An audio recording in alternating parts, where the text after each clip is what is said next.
Hello guys, welcome back to my channel Riya Mondal. আমি রিয়া আবার চলে এসেছি তোমাদের সাথে নতুন একটা ভিডিও নিয়ে।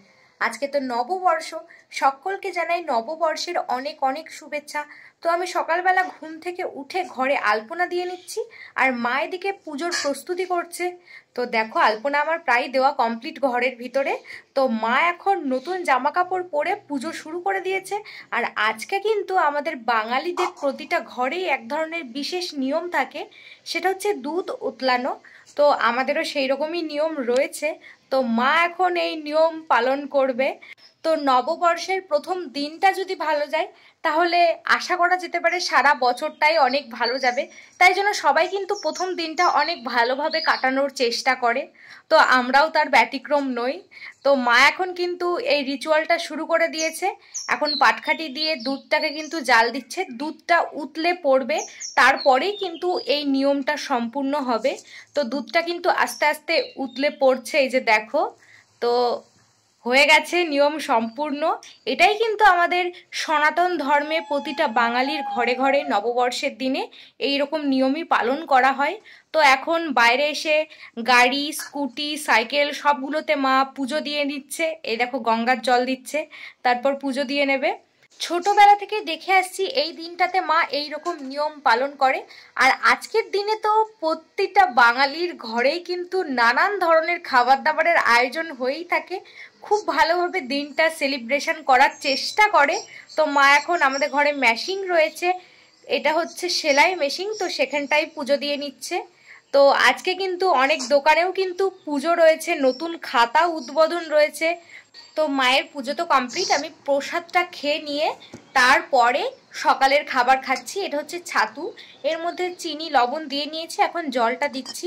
এই ছাতুটা খাওয়ার পরে আজকে দিনের কাজ শুরু হবে। বাবা সকাল সকাল নিয়ে চলে এসেছে মাটন, এখানটায় 1 কিলো মাটন রয়েছে। তো মা আজকে অনেক রকম রান্না করবে, তাই জন্য একটু হেল্প করার জন্য আমি কিন্তু মাটনটা ধুয়ে পরিষ্কার করে দিলাম। তো মা কিন্তু আজকে প্রচুর রকম রান্না বান্না করবে। আজকে বলে না, প্রতি বছরই এই দিনটাতে মা কিন্তু অনেক রকম রান্না বান্না করে। দেখো পিসগুলো, দেখো কত বড় বড়, পুরো কি বড় বড় দেখো মাংসের পিসগুলো। তো আমি কিন্তু মাংসটা ধুয়ে পরিষ্কার করে নিয়ে এসেছি, মা এখনই রান্না শুরু করবে। প্রথমেই মা এঁচোড় বসিয়ে দিয়েছে, এঁচোড় কেটে সেদ্ধ করতে দিয়ে দিয়েছে। এদিকে আমি এইগুলো কেটে নিচ্ছি, পেঁয়াজ, টমেটো, রসুন, আলু, মাকে একটু হেল্প করার জন্য আর কি। আর এদিকটাতে কিন্তু এঁচোড় অনেকক্ষণ আগেই হয়ে গেছে, এখন চাটনি হচ্ছে। তো আমি যেগুলো কেটে নিয়েছি এগুলো এখন মশলাটা আমি করে নেব, সেই কারণে আমি সবগুলো ভালো করে ধুয়ে নিয়ে আমি মিক্সিতে দিয়ে দেব। তো আজকে কিন্তু 5-6 রকমের রান্না হচ্ছে, কোনটা দিয়ে খাবো সেটাই ভাবছি। সবই কিন্তু খুব টেস্টি টেস্টি রান্না। তো মশলাটা করা হয়ে গেছে।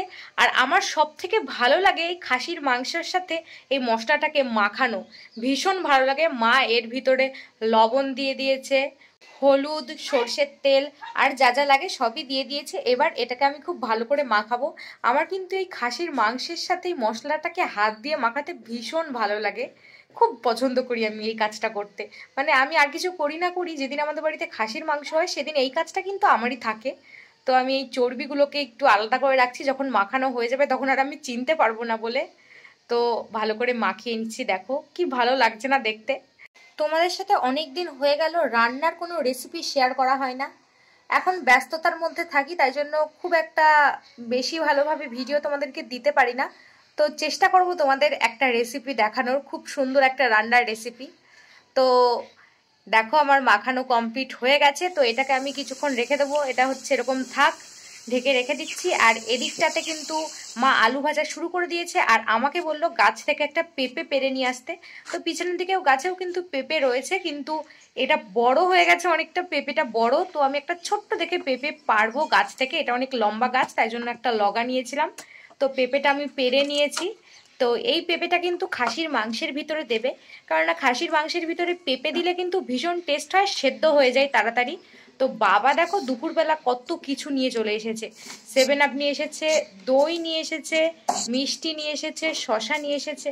আর আমার কিন্তু মিষ্টির প্যাকেট দেখলেই, সেটা আমি খাই আর না খাই, আমি খুলে সবার আগে দেখবো কি রকমের মিষ্টি রয়েছে, কেমন রং মিষ্টির, মানে খাই আর না খাই এই কাজটা আমাকে করা চাই। তো তো এই যে দেখো বাবা কিন্তু অনেক টেস্টি টেস্টি মিষ্টি নিয়ে এসেছে। মার দিকে মাংস রান্না প্রায় হয়ে এসেছে, তা আমি স্যালাডটা কেটে নিচ্ছি। তো স্নান ধান করেই খাওয়া দাওয়া হবে, তাই জন্য আমি স্যালাডটা আগে থেকেই কেটে রাখছি।